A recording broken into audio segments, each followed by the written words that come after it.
근데 여러분, 우리가 누구에겐가 보시를 하더라도 주었다는, 베풀었다는 쪽의 생각을 하면 거기서 뭐가 따라오는 줄 아세요? 서운한 마음이 따라오게 돼 있어요. 서운한 마음. 근데 내가 주었다는 생각을 하지 않으면 서운한 마음이 생겨요, 안 생겨요? 안 생겨요. 그래서 내가 며칠 전에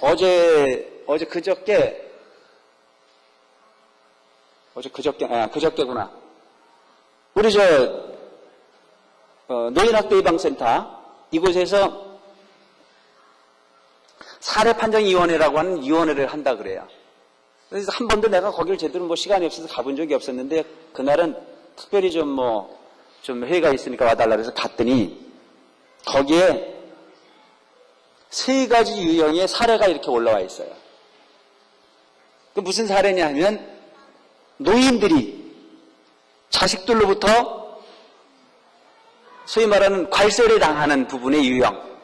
그래서 여러분들도 우리 사문사 신도들 중에서도 연세가 높으신 노부살님들이 자식이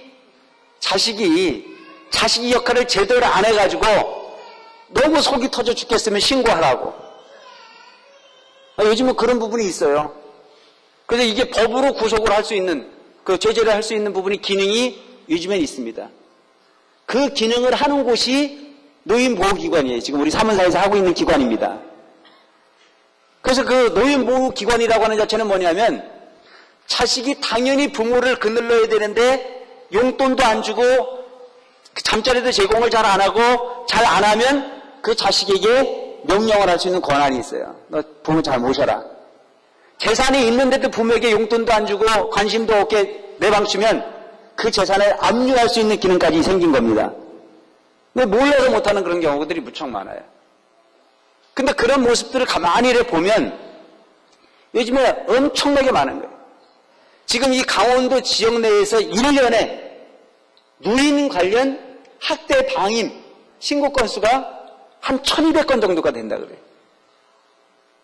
예? 찾아다니며 상담하고 하는 이런 부분의 건수가 엄청나게 많은 부분이라 이거죠. 근데 그와 같은 현상들이 왜 일어나느냐? 업이라는 생각을 안 하니까 그런 경우가 생기는 거예요. 근데 그런 부분이 갈등을 가만히 들어보니까 괄세당하는 시어머니는 거기도 또 책임이 있긴 있더라고. 거기에도 분명히 책임은 있는 거예요. 내가 보니까. 무조건 젊은이한테만 문제가 있는 게 아니더라고. 그래서 어떤 사건이 딱 벌어지고 나면 큰 아버님이 어떻게 부모를 그렇게 모실 수 있나라고 하는 분한 마음이 딱 일어서는데 그 내용을 깊이 있게 가만히 들어보면 다 똑같아.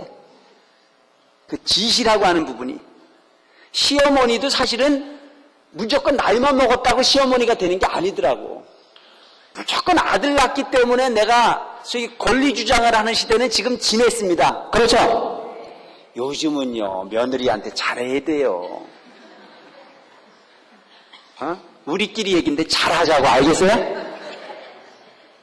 옛날 같은 경우에는 그냥 아들 낳았다는 유세 하나로 며느리를 막 했는지 몰라도 요즘은 그거 안 통하는겨. 그러니까 최대한 상대방에게 잘 해줬다는 생각을 하면 돼, 안 돼? 그거 안 되는 거야. 내가 요 얘기 하려고 그러는 거야. 최대한 잘해주고 잘 해줬다는 생각을 하지 않으면 서운한 생각이 안 들어요.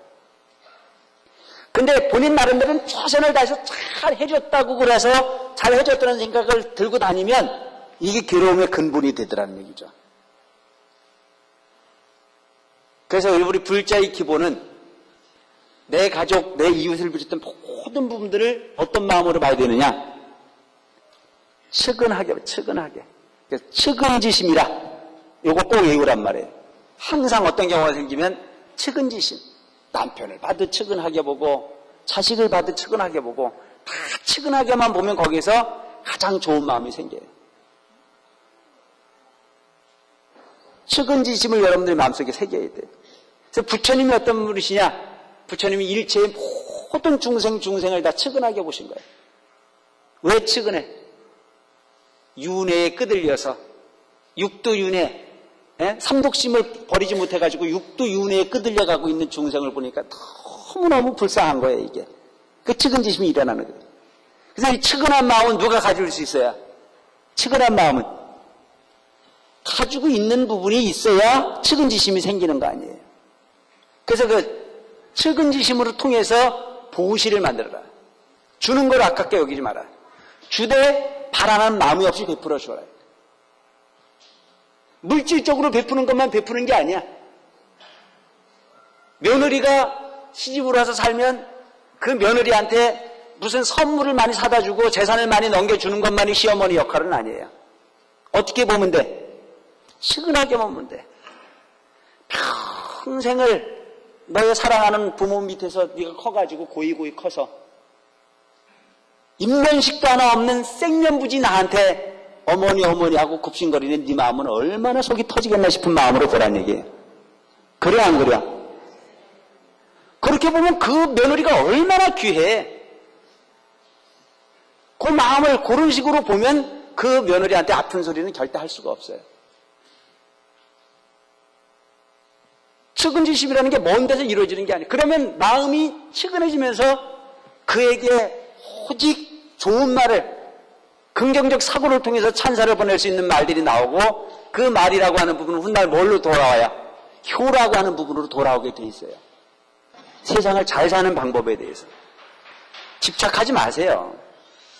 그래서 항상 모든 대상을 다할 때 연세가 드셨거나 젊으셨거나 상대방 입장에서 봐줄 수 있는 측은지심을 바탕으로 한 보시행을 실천해라. 두 번째가 지계, 계를 지킬 줄 알아야 돼. 청정한 계행을 지킬 줄 알아라. 어저께 어떤 분이 와가지고 저한테 그런 이야기를 해요. 어떻게 살아야 잘 사는 겁니까? 어떻게 살아야 잘 사는 겁니까? 이 세상은 인과에 의해서 살게 되어 있거든요.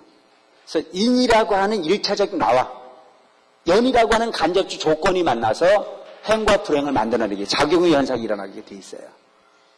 그래서 인이라고 하는 부분과 연이라고 하는 부분은 반드시, 인연이라고 하는 건 사람과 사람이 만나는 것만이 인연이 아니에요.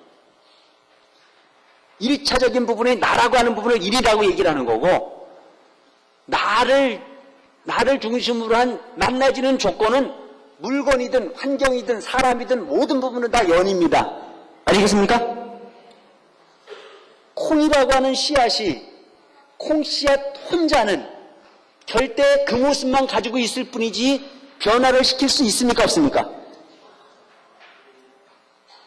이거 좀 잘 생각해 보세요. 콩씨앗이 지 혼자만 있으면 저 혼자의 모습으로는 존재할 수 있는지 몰라도 딴 모습으로 변화를 할 수가 있어요, 없어요? 없어요. 근데 이 콩씨앗이 딴 모습으로 변화를 하려면 간접적 연이라고 하는 조건이 도와주지 않으면 안 되는 거예요. 그래서 이 콩씨앗이 방앗간에 가면 뭐가 돼요? 콩가루가 되잖아. 근데 이 콩씨앗이 콩나물 공장으로 가면 뭐가 돼요? 콩나물이 되잖아요. 근데 이게 밭으로 가면 뭐가 돼요? 콩밭으로 가면 뭐가 돼? 딴 콩으로 수확을 하겠죠, 그죠? 이게 바로 어느 때에 누굴 만나느냐에 따라서 팔자가 바뀌는 거야. 이게 연이라고 하는 간접적 조건이거든요. 그래서 그 연이라고 하는 부분이라고 하는 것은, 연이라고 하는 부분은 사람 대 사람도 중요하지만 사람 대 물건, 사람 대 환경도 될 수 있는 부분이라 이거죠. 그리고 여러분들이 지금 여러분들이 가지고 있는 육신 하나하나를 깨끗하게 보존하지 않으면 안 되는 거예요.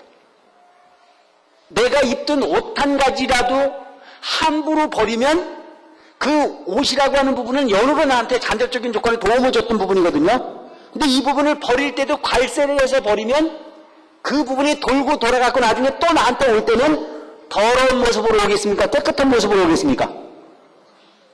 이거 잘 생각해 볼 필요가 있는 것 같아, 내가 볼 때. 깨끗한 모습으로 버려야 깨끗한 모습으로 해양이 되게 돼 있어요. 여러분, 머리털 하나를 깎아서도 함부로 버리는 게 아니에요, 사실은. 이걸 깔끔하게 태워주는 게 좋은 거예요. 그래서 이 세상에 가장 정화가 깔끔하게 되는 건 태우는 거잖아요, 그죠? 그러면 그 부분이 깨끗하게 해양에 대해서 내게 오게 돼 있어. 그래서 받고 버리는 부분까지도 청정하지 않으면 안 되는 부분이라. 음식만 하나도 그냥 내 입에 들어가는 것만 깨끗하고 나머지는 마구 퍼붓는 부분으로 가지 말고 깨끗하게 정리해서 버릴 줄 아는 부분이 필요하다는 얘기입니다. 아시겠습니까? 다시는 안 만날 것 같아도 만나게 돼 있는 게 인과야.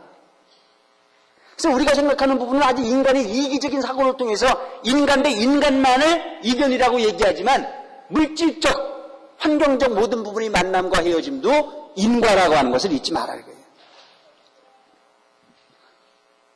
그러니까 이 세수 하나를 해도 그렇고 항상 자기 자신을 깨끗하게 지켜갈 줄 아는 우리 사람 마음이라는 게 참 묘한 게 있어요. 깨끗하게 지키면 그 깨끗한 모습으로 가게 돼 있고 마음을 흐트리기 시작하면 한도 끝도 없는 모습으로 흐트러질 수밖에 없는 부분이 생길 수 있습니다. 그래서 두 번째는 계행을 지킬 줄 아는 삶이 되어야 된다. 그 계행이라고 하는 부분은 내 자신을 윤택하게 하고 내 자신을 청정하게 하고 또한 주변을 청정하게 해줄 수 있는 근본이 된다라고 하는 걸 잊지 말아야 돼요. 그래서 그 계행은 여러 가지 계행이 있지만 말 한마디 하는 부분도 계행이요. 발걸음 하나 움직이는 것도 계행이요. 사실은 세수하고 밥 먹는 것까지도 계행에 포함이 되지는 부분일 수 있다. 아유, 스님 얘기대로 하려고 그러니까 숨이 막혀 죽겠어요.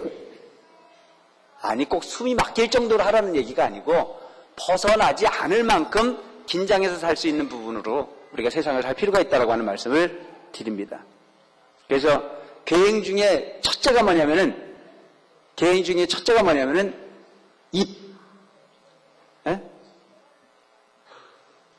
신구의 삼업 중에서 가장 문제가 되는 게 입으로 짓는 업이에요. 근데 입 단속만 잘하면 여러분들이 큰 허물은 없습니다. 그래서 구시화문이라는 말이 있어요. 구시화문이죠. 입이 화를 부르는 문이다 이런 말을 해요. 요즘에 사람들을 평가할 때 어떤 사람들을 좋아해요? 입이 무거운 사람을 좋아해요? 입이 가오비한 사람을 좋아해요? 입 무거운 사람을 좋아하잖아요. 근데 이게 마음대로 돼야 안 돼요? 참 힘든 게 이거야. 그러니까 업을 짓게끔 돼 있어 이게. 그냥 입 꾹 다물고 넘어가면은 그게 다 공덕이 될 수 있는 부분인데도 불구하고 그거 못 참아요. 그래서 불자라고 그러면은 입이 화를 부르는 문으로 쓰지 말고 입을 복을 부르는 문으로 써라. 그래서 여러분 딴 데 가면 입 꾹 다물고 참선하고 화도하라고 그러는데 이 구인사에 오면 입을 쓰라고 왜 안 쓰라 그래요? 에? 그러니까 그거 부르는 데만 쓰라고.